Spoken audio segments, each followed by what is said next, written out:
Here we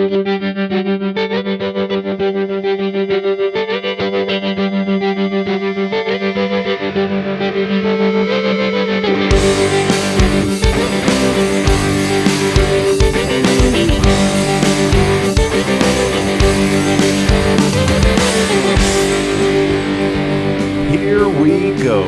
From the Silver Creek Studios, I'm Jared, and this is the BFIBs Almanac. On this week's pinch hit episode, we're going to discuss what's on the back of a baseball card and how has it changed from its origins in the 50s to today. But first, if you want to get a hold of the show, you can contact us on Twitter or Instagram at BFIBs Almanac. You can email us at bfibsalmanac@gmail.com, and you can find us on YouTube, BFIBs Almanac Podcast. We're on all the podcast apps, iTunes, Stitcher, Podcast Addict, all that. And if you like what you hear, and you might be interested to know that I have another podcast with a couple friends of mine called Get a Load of This. And on that one, we talk about anything and everything. There's a lot of humor. There's a lot of controversy. There's a lot of swearing. There's a lot of drinking. We do beer reviews. We go all over the place. So that's a little bit different kind of show. Not quite the deep dive statistics that I do here, but it could be anything and everything. Usually nostalgia. We'll do, rankings of movies and TV shows and cars and whatever, right? So who knows? But if you're interested in that, check out Get a Load of This. It's a podcast, again, on all your favorite apps and social media and YouTube. So check it out. Get a load of this. All right. Let's get into the back of a baseball card. So I don't know how much thought any of you have given to this, but I found out some kind of interesting information when I was researching this. As many of you know, baseball cards have been around for over 100 years, well before the 1900s, but they've sort of changed over time. They've changed a lot, actually, but back in the day, it was a lot, before the 1900s, it was generally a posed photo, or actually it was a painting. A lot of times it'd be an artist that would just draw or paint a player. It wasn't an action shot from a game or anything. And they definitely didn't have statistics on the back. The cards were included sometimes in sets or in a pack. Sometimes it was a single card pack. Sometimes it'd be included with another product. It wasn't necessarily card companies per se. There might be, some other product that a company was selling, and baseball was gaining in popularity, so they would include these cards as a way of advertising their product. But one of the biggest companies today and back in the day was Topps. They've kind of been the unofficial and official card manufacturer for Major League Baseball. But they started out as a bubblegum company and started selling baseball cards to include their gum with it. They were known for the bazooka bubblegum that I think we all know, the really rock hard rectangular piece of gum that comes wrapped in a Bazooka Joe comic strip. But that's what they were known for. Now, that obviously they didn't include that in their baseball card packs. They had the thin strip of bubblegum. But that's what they were known for, was gum, and they got into the baseball card game, so to speak. So the first set from Topps was in 1951. So it took, several decades before what we think of as modern baseball cards came around. So Topps' first set was 51, but that first set had blank backs. They had a set of blue and a set of red backs. So it was just the picture on the front and nothing on the back. And you could get them in blue or red. The first set that included statistics came the next year in 1952, and they increased the number of cards. I think it was like 407 player cards, where the first year was only like 60 something, so not a full set of players.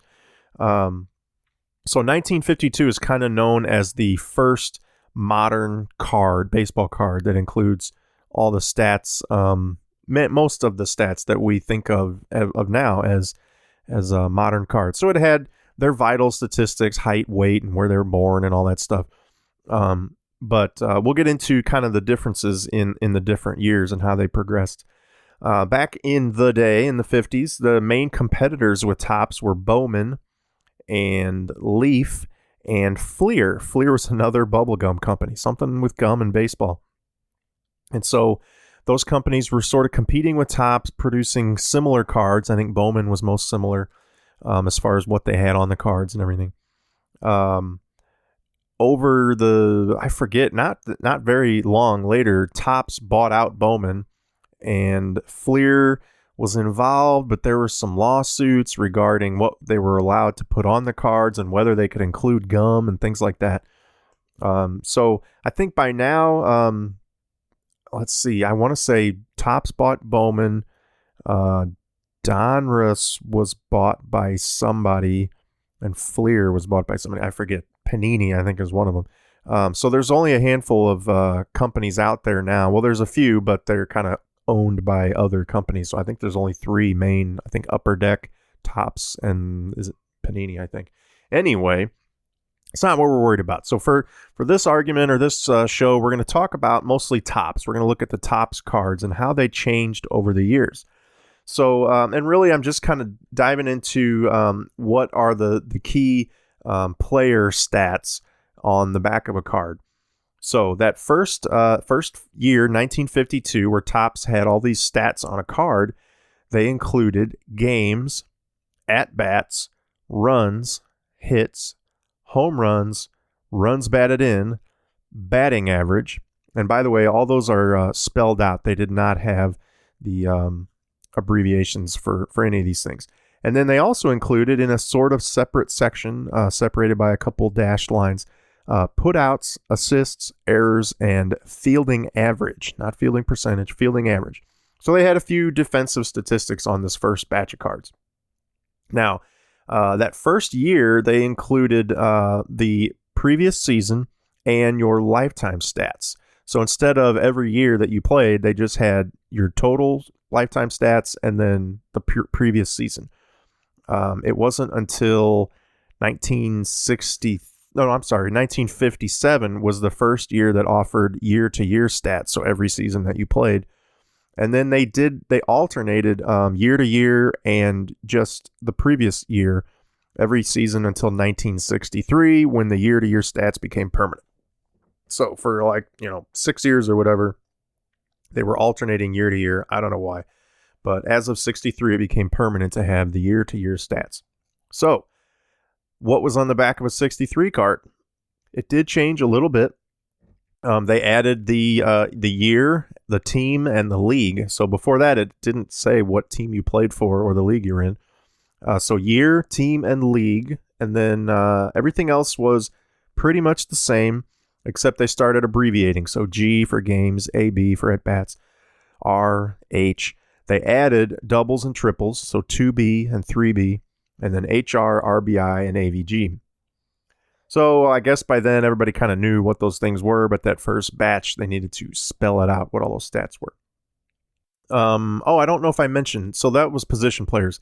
The 52 card for pitchers had games, innings pitched, wins, losses, percentage, hits, runs, strikeouts, bases on balls, earned runs, earned run average. So all those things were spelled out. And then in 63, again, they abbreviated everything. So they didn't change any of the pitching stats that were included. Actually, they did. They took some away. So they no longer had hits, runs, or earned runs in 63 cards. So G, IP, W, L, PCT, SO, BB, and ERA. Now, I jumped ahead to 87 for no other reason than I had a lot of 1987 cards when I was a kid. And I remember that kind of wooden frame look to them. It looked like a piece of wood or a bat. So anyway, in 87, not much changed. But they did have, for position players, they added stolen bases and slugging percentage, along with walks and strikeouts. So surprisingly, they didn't have walks and strikeouts in any of these previous seasons, but they added stolen base, slugging, walks, and strikeouts.